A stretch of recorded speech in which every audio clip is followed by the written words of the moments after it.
Channapatna by election ಫಲಿತಾಂಶ ಅಂದಾಜು ಕೂಡ ಸಿಗ್ತಾ ಇಲ್ಲ. ಜೆಡಿಎಸ್ ಕಾಂಗ್ರೆಸ್ ಕಾರ್ಯಕರ್ತರಲ್ಲಿ ತಳಮಳ ವ್ಯಕ್ತವಾಗ್ತಾ ಇದೆ. ಯಾರಾಗ್ತಾರೆ ಚನ್ನಪಟ್ಟಣದ ಅಧಿಪತಿ ಎನ್ನುವ ವಿಚಾರಕ್ಕೆ ಸಂಬಂಧಪಟ್ಟಂತೆ ಜೆಡಿಎಸ್ ಹಾಗೆ ಕಾಂಗ್ರೆಸ್ ನಾಯಕರಲ್ಲಿ ಮತ್ತಷ್ಟು ಫಲಿತಾಂಶದ ವಿಚಾರವಾಗಿ ಸಾಕಷ್ಟು ಗೊಂದಲ ವ್ಯಕ್ತವಾಗ್ತಾ ಇದೆ. ತಳಮಳ ಶುರುವಾಗ್ತಾ ಇದೆ. ಅಂದಾಜು ಕೂಡ ಸಿಗ್ತಾ ಇಲ್ಲ ಫಲಿತಾಂಶ.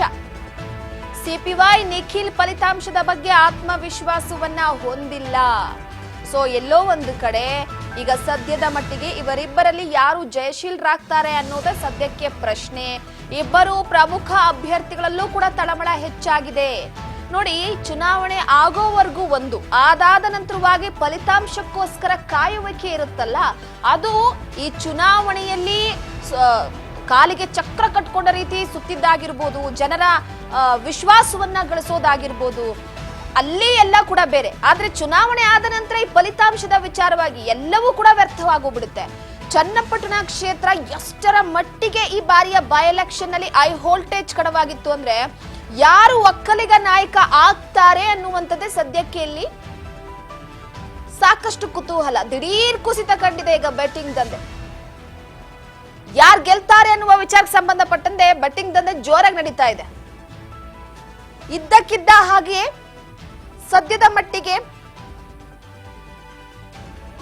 ಈಗ ಅಂದಾಜಿಗೂ ಕೂಡ ಸಿಗ್ತಾ ಇಲ್ಲ ಬೈ ಎಲೆಕ್ಷನ್ ಫಲಿತಾಂಶ. ನಿಖಿಲ್ ವರ್ಸಸ್ ಸಿಪಿ ಯೋಗೇಶ್ವರ್ ಅವರ ನಡುವಿನ ಈ ಒಂದು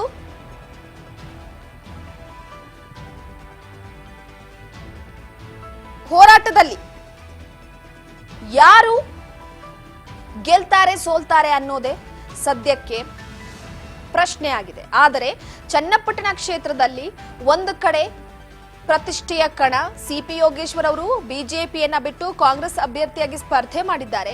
ಕಾಂಗ್ರೆಸ್ ನಾಯಕರು ಸಿಪಿ ಯೋಗೇಶ್ವರ್ ಅವರನ್ನ ಗೆಲ್ಲಿಸ್ಕೊಂಡು ಬರಲೇಬೇಕು ಅಂತ ನಾನಾ ರೀತಿಯ ರಣತಂತ್ರವನ್ನ ಉಪಯೋಗಿಸಿದ್ದಾರೆ. ಇಂತಹ ಸಂದರ್ಭದಲ್ಲಿ ನಿಖಿಲ್ ಕುಮಾರಸ್ವಾಮಿ ಅವರಿಗೆ ಇಡೀ ಕುಟುಂಬಸ್ಥರೆಲ್ಲರೂ ಕೂಡ, ಯಾಕೆ ಸ್ವತಃ ನಿಖಿಲ್ ಕುಮಾರಸ್ವಾಮಿ ಅವರ ಪತ್ನಿ ರೇವತಿ ಎಲ್ಲೂ ಕೂಡ ಅಷ್ಟು ಕಾಣಿಸ್ಕೊಳ್ತಿರ್ಲಿಲ್ಲ. ಈಗ ತಮ್ಮ ಪತಿಯ ಪರವಾಗಿ ಫಲಿತಾಂಶದ ವಿಚಾರವಾಗಿ ಬಹಳ ಆಲೋಚನೆಯಲ್ಲಿದ್ದಾರೆ. ಅದ್ರ ಜೊತೆಗೆ ಚುನಾವಣೆಯ ಸಂದರ್ಭದಲ್ಲೂ ಕೂಡ ಪತಿಗೆ ಕೈ ಜೋಡಿಸಿ ಅಖಾಡಕ್ಕೆ ಇಳಿದು ಮತಬೇಟೆಯನ್ನ ಶುರು ಮಾಡಿದ್ರು.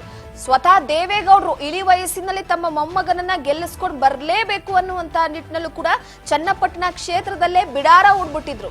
ಸೊ ಇಂತಹ ಸಂದರ್ಭದಲ್ಲಿ ಈ ಲೆಕ್ಕಾಚಾರ, ಮತದಾನದ ಲೆಕ್ಕಾಚಾರ ಮತ್ತಷ್ಟು ಕಠಿಣವಾಗಿ ಹೋಗ್ತಾ ಇದೆ. ದಿಢೀರಂತ ಕುಸಿತ ಕಂಡಿದೆ. ಒಮ್ಮೆ ನಿಖಿಲ್ ಪರವಾಗಿ ಏರಿದ್ರೆ ಮತ್ತೊಮ್ಮೆ ಸಿಪಿ ಯೋಗೇಶ್ವರ್ ಅವರ ಪರವಾಗಿ ಇರುತ್ತೆ. ಒಮ್ಮೆ ನಿಖಿಲ್ ಪರವಾಗಿ ಕುಸಿದ್ರೆ ಸಿಪಿ ಯೋಗೇಶ್ವರ್ ಅವರು ಮುಂಚೂಣಿಯಲ್ಲಿರ್ತಾರೆ. ಈ ತರದ ಫಲಿತಾಂಶ ಒಟ್ಟಾರೆಯಾಗಿ ರಿಸಲ್ಟ್ ಬರೋವರೆಗೂ ಕೂಡ 23ನೇ ತಾರೀಕು, ಇನ್ನೇನು 2 ದಿನ ಬಾಕಿ ಉಳಿದಿರುವಂತದ್ದು 22, 23. ಸೊ ಹತ್ರ ಬರ್ತಾ ಇದ್ದಂತೆ ಡವ ಶುರುವಾಗ್ತಿದೆ, ತಳಮಳ ಹೆಚ್ಚಾಗ್ತಾ ಇದೆ. ಇಲ್ಲಿ ಅಭ್ಯರ್ಥಿಗಳ ತುಡಿತ ಮಿಡಿತಕ್ಕಿಂತ ಉಸ್ತುವಾರಿಕೆಯನ್ನು ವಹಿಸಿಕೊಂಡವ್ರದೇ ಜಾಸ್ತಿ ಆಗಿದೆ ಸದ್ಯದ ಮಟ್ಟಿಗೆ.